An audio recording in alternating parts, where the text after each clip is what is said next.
caller unknown. Every night, as the world succumbed to silence, a whisper would slice through the stillness of my room.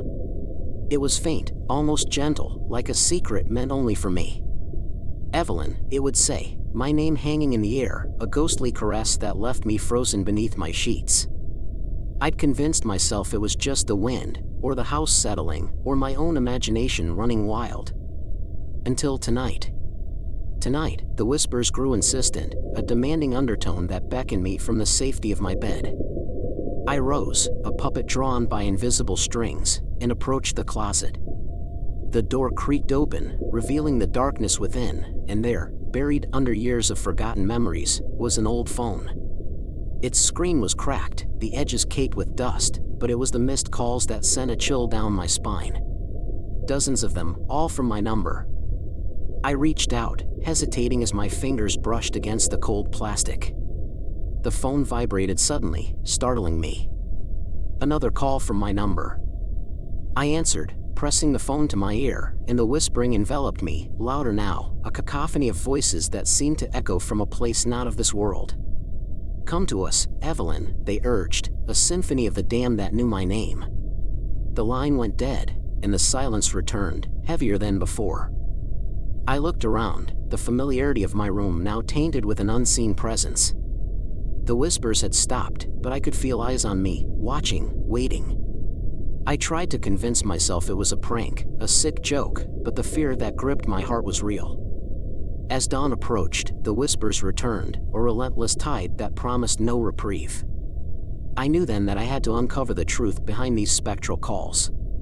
My search led me to the attic, where the past lay hidden beneath layers of dust and regret. There, I found an old diary, its pages yellowed with age, the writings of a woman who once lived in this house and heard the same whispers. The diary spoke of a presence, an entity that lingered in the shadows, bound by a tragedy that had unfolded within these walls. It was a story of love and loss, of a life cut short and a spirit that refused to move on. The woman had tried to help, to release the tormented soul, but her efforts had only drawn its attention, its whispers now a haunting melody that played only for her. As I closed the diary, the whispers grew louder, a desperate plea that seemed to come from everywhere and nowhere. I knew I couldn't ignore them any longer. I had to face whatever lurked in the shadows, to confront the echoes of the unseen that called my name. But as I steeled myself for the unknown, the phone rang once more, the caller ID flashing my own number, and I knew that this was only the beginning. The whispers guided me, a beacon in the darkness, as I ascended the creaking steps to the attic. The air grew colder with each step, the weight of unseen eyes pressing against me. The attic was a time capsule, a place where memories lingered in the dust motes that danced in the shafts of light.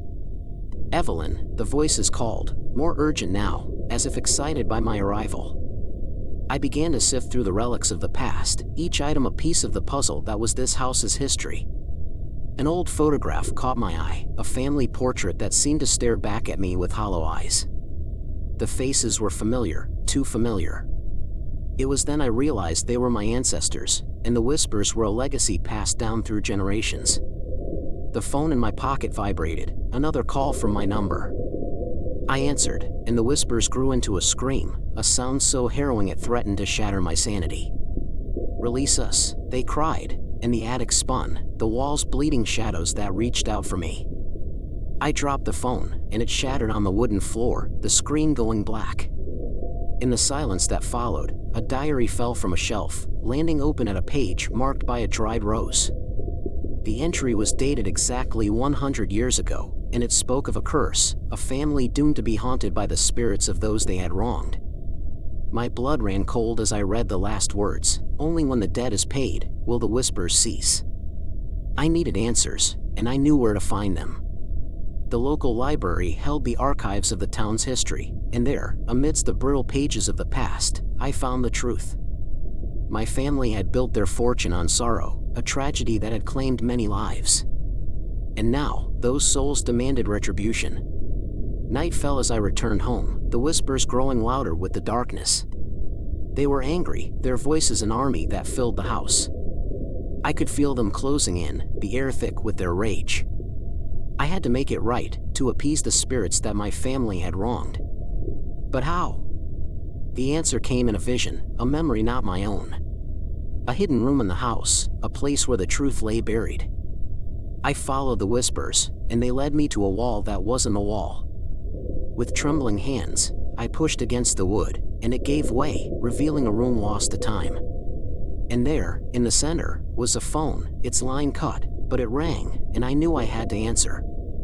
The hidden room was a mausoleum of secrets, its walls lined with whispers that spoke of untold stories. The air was heavy with the scent of time, and the dust swirled around me like spirits disturbed from their slumber. The phone sat on a pedestal, an artifact of a bygone era, its rings slicing through the silence like a siren's call. I approached it, each step a defiance of the fear that clawed at my insides. The whispers grew louder, a chorus of the damned that filled the room with their sorrow. Answer, they urged, their voices a blend of anger and desperation. I reached out, my hand trembling, and picked up the receiver. Evelyn, a voice said, clear and resonant, unlike the fragmented whispers. It was a voice that seemed to come from the depths of the earth, from a place where light could not reach. You have unsealed the gateway. You must now face the consequences of your lineage. The room spun, and I saw them, the spirits of those wronged, their forms flickering like flames in the dark. They circled me, their faces twisted in anguish, their eyes pleading for release. What must I do? I asked, my voice barely a whisper. Balance must be restored, the voice answered. A life for a life. The debt must be paid. I understood then, the price of my family's sins. A sacrifice was required, a soul to appease the spirits and end the curse. I dropped the phone, and it shattered into pieces, the line going silent. The spirits advanced, their forms becoming more defined, more threatening. I backed away, my mind racing for a solution. There had to be another way, a way to break the cycle without more loss. Then, in a moment of clarity, I remembered the diary, the woman who had tried to help. She had spoken of a ritual, an ancient rite that could banish the spirits forever. I had to find it, to perform it before it was too late. The whispers turned into screams, the spirits' anger palpable as they sensed my intention. I raced through the house, the diary in my hands, the words of the ritual a path to freedom. I began to chant, the ancient language foreign but powerful on my tongue. The house shook, the very foundations trembling as the ritual took effect. The spirits howled, their forms dissolving into the air, their whispers fading into nothingness. And then, silence. The curse was broken, the debt paid by knowledge and courage rather than blood. But as I looked around, the victory felt hollow. The phone lay in pieces, a reminder of the cost of my family's legacy. And in the silence, I heard it, a new whisper, one that chilled me to the bone. Thank you, Evelyn, it said, a voice that was not there before. The end of the curse, or the beginning of something new. Story 2. Being watched. I awoke to an unsettling silence, the kind that screams louder than any noise. The other side of the bed was cold, and I reached out, finding nothing but the wrinkled sheets where my husband should have been. Panic fluttered in my chest as I sat up, the darkness of the room pressing in on me like a physical force. My hand fumbled for the lamp, and light flooded the space, revealing the stark emptiness of the room. His phone lay on the nightstand, its screen casting an eerie glow. I picked it up, and a chill ran down my spine. The phone displayed a live video feed, our bedroom, from an angle I couldn't place. My heart raced as I scanned the room, searching for the hidden camera's lens. The walls seemed to close in, each shadow a hiding place for unseen eyes. The video feed flickered, and for a moment, I saw a figure standing in the corner of the room. I whipped around, but there was nothing there. When I looked back at the phone, the figure was gone, and the feed was back to normal. Was I imagining things? My mind raced with questions, but no answers came. I tried calling my husband, but he didn't respond. The house was silent, too silent.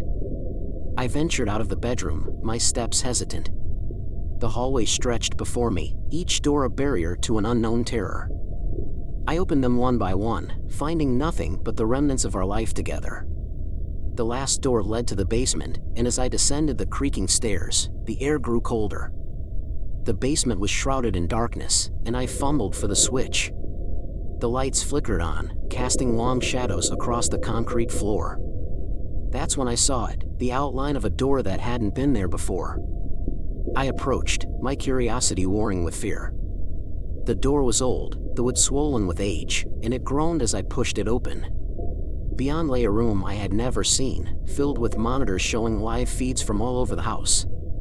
And there, in the center of the room, was my husband, his eyes wide with terror as he stared at something just out of view. "Sarah, run," he screamed, but it was too late. The door slammed shut behind me, and the lights went out. I was plunged into darkness, the sound of my husband's warning echoing in my ears. The darkness was absolute, a void where even the concept of light seemed a distant memory. My breaths came in short gasps, each one a shuddering intake of the cold, stale air of the hidden room. I reached out, my hands brushing against cold monitors and tangled wires. The screens were off now, but I could feel the presence of the cameras, their lenses pointed at me like accusing fingers. "Sarah, listen to me." My husband's voice was a whisper, barely audible over the pounding of my heart. "You need to find the tapes. It's the only way to understand." His words were cryptic, and I strained my ears to catch every syllable. "Tapes? What tapes?" I stumbled through the darkness, my hands finally closing around a stack of old VHS tapes. They felt heavy with significance, and I clutched them to my chest as if they were a lifeline. I needed to find a way out, to bring these tapes into the light. The door remained firmly shut, and in my desperation, I pounded against the wood, my cries for help swallowed by the thick walls. It was then that I heard it, a soft, mocking laughter that seemed to come from everywhere and nowhere. The sound twisted around me, a serpentine echo that chilled me to the bone. I sank to the floor, the tapes beside me, and closed my eyes. I focused on the sound of my own breathing, trying to push away the fear. That's when I noticed it, the faintest glimmer of light beneath a section of the wall. A hidden exit? I pressed against the wall, and to my amazement, it swung open, revealing a narrow passageway. The light was coming from the other end, and I crawled toward it, the laughter following me like a persistent shadow. The passage led to the attic, a place I hadn't been since we moved in. Dust motes danced in the beam of light that filtered through a crack in the roof. The attic was filled with relics of the past, and among them, I found an old VCR. It was as if everything was laid out for me, a path predetermined by some malevolent force. I inserted the first tape, and the screen flickered to life. The footage was grainy, but I could make out the interior of our house. It was a recording of us, unaware, our every move documented by the watcher in the walls. But it was the final scene that froze my blood, a figure, cloaked in shadow, standing over our bed as we slept, its hand reaching out. The tape hissed and spat as it reached its end, the screen now filled with static that seemed to crawl into the room, making the shadows twitch and sway. I sat frozen, the image of the shadowy figure burned into my retinas. It was clear now, we were not alone in our own home. But who, or what, was this watcher? I ejected the tape, my hands trembling. The attic felt smaller, the air thicker. I could feel eyes on me, though I was supposedly alone. I needed answers, and the only way to get them was to watch the rest of the tapes. But did I dare? With a resolve I didn't know I possessed, I loaded the next tape. This one was different. It started with a date from several years before we moved in. The footage showed the previous occupants, a happy family, unaware of the camera. But as the tape played, their demeanor changed. They grew paranoid, scared. And then, they disappeared, one by one, until the house was empty. A pattern was emerging, and a sick feeling settled in my stomach. We were part of a cycle, a game, and the watcher was keeping score. I fast-forwarded through the tapes, seeing family after family fall victim to the unseen terror. And then, the last tape, it was labeled with today's date. I pressed play, and my blood ran cold. It was me, watching the tapes, the camera capturing my every reaction. The watcher had anticipated this moment. I was not the observer, I was the observed. And then, the camera angle changed, and I saw it, a dark figure emerging from the shadows behind me. I spun around, but the attic was empty. The laughter returned, a cacophony of madness that filled the space. I was not alone. The Watcher was here, with me, in the attic. I could feel its presence, a weight on my back, a breath on my neck. "Sarah," a voice whispered, so close it could have been an embrace. "You've played your part beautifully." I swung wildly, my fists hitting nothing but air. The voice continued, mocking, cruel. "But every story must come to an end, and this is yours." The light flickered, and in the brief moments of darkness, I saw it, the Watcher, a mere outline of a figure, devoid of features, yet full of malice. When the light returned, it was gone, but the voice remained. "Look behind you, Sarah. See the truth." I turned to the screen, and the final scene played. It was my husband, tied up, fear etched on his face. And behind him, the Watcher, its hand reaching out to switch off the camera. The screen went black, and the attic plunged into darkness. The laughter echoed, a sound that would haunt me forever. I was left in the dark, the Watcher's presence ever near, its intentions unknown. The end of the tape was the end of my story, and the beginning of my nightmare. The end. Subscribe for more. Thank you.